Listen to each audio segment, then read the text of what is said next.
Enter not into the path of the wicked, and go not in the way of evil men. Today we're going to be talking about the path of light versus the path of darkness. It's your brother in Christ and teacher of the mysteries, Chris Foss. If you're new here, we're in Proverbs chapter 4, verses 14 to 27. And we're going to dive right in, not wasting any time today. So verse 14 says again, enter not into the path of the wicked, and go not in the way of evil men. Now, if you're anything like me, you used to be on that path of the wicked. Now, what does it mean to be on the path of the wicked? We're going to talk about it. King Solomon here in Proverbs is going to explain it. Okay, so let's go to verse 15 here. Avoid it, pass not by it, turn from it, and pass away. He says it in 4 different ways. He says, 1, avoid it, pass not by it, turn from it, pass away. 4 different ways. It's like he's trying to get his point across. Do not go down this wicked path. Now, what does the wicked path mean? Let's go to verse 16. For they sleep not, except they have done mischief, and their sleep is taken away unless they cause some to fall. So I remember when I was on this wicked path, I would be up late at night doing all sorts of mischievous things. We're not even going to get into the things that I was doing when I'm 17, 18, 19.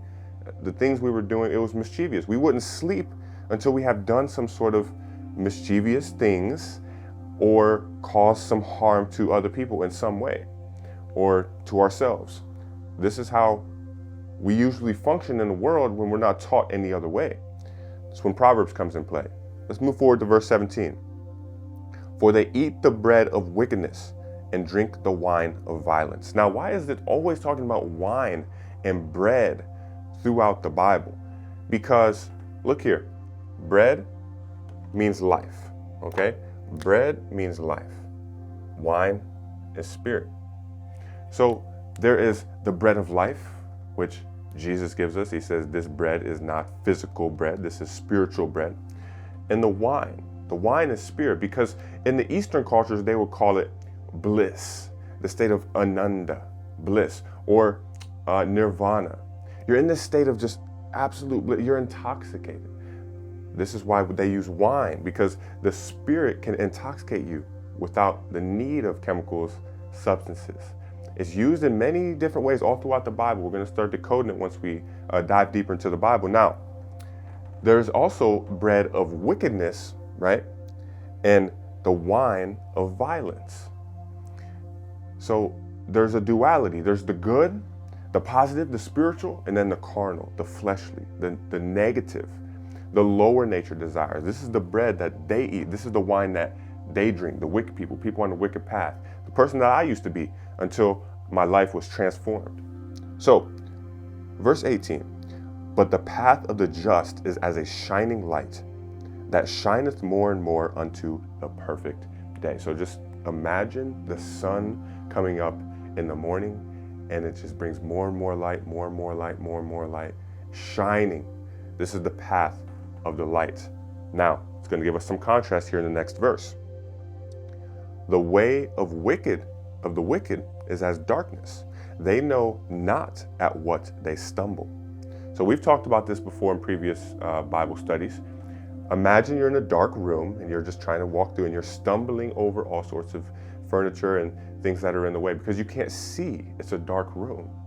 Most people are in this state where they're just functioning from a state of unconsciousness, from not unconsciousness as in being like unconscious, like dead, but unconscious in a form of compulsive activity without thinking. They're in a state of darkness. There's a veil. They don't know what they do.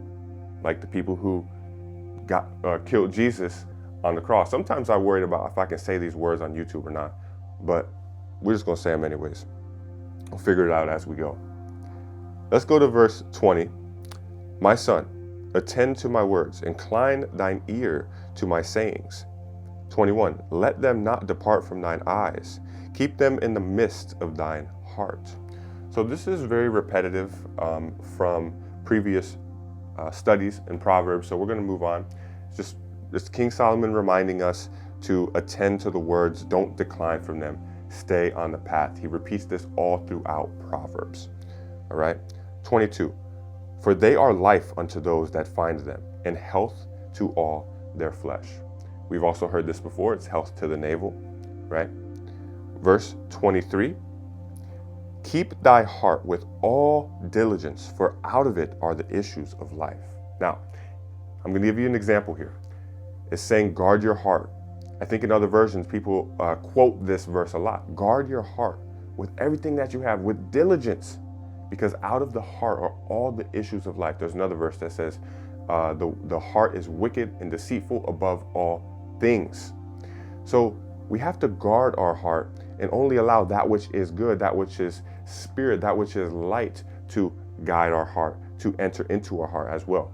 So another aspect of this is the heart can also represent the mind, but the heart represents, for the most part, feelings.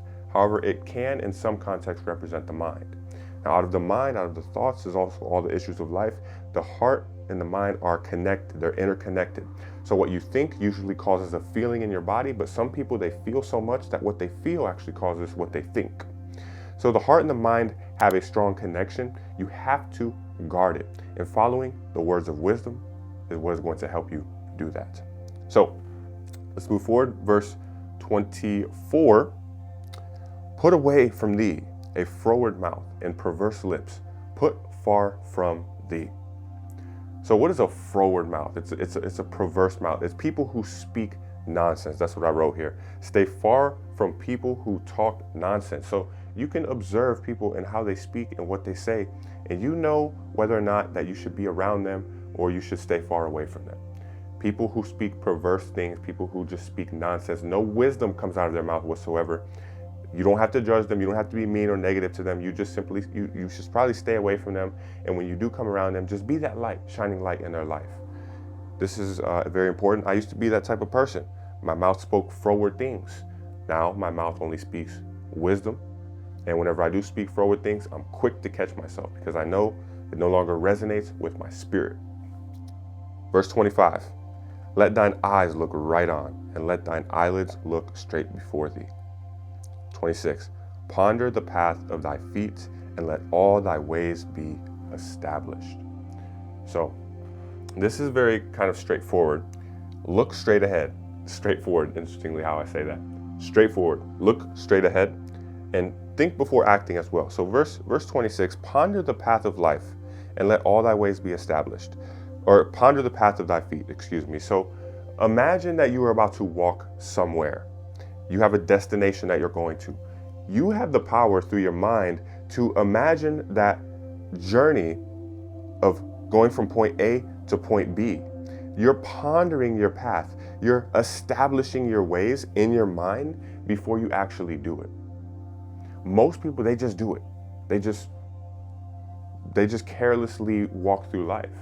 And they stumble because they walk in darkness. But we have the light. We have the ability to imagine a situation, see the potential consequences in it, see which direction we should go, if we should change our route, X, Y, and Z, because we have the power of the Spirit, and this is actually the power of imagination. And this is actually relating a bit to the third eye as well, because the third eye is how we can imagine spiritual things. We go into our mind, we can visualize something that hasn't happened and use our visualization, our imagination to establish our path, which is connected to God.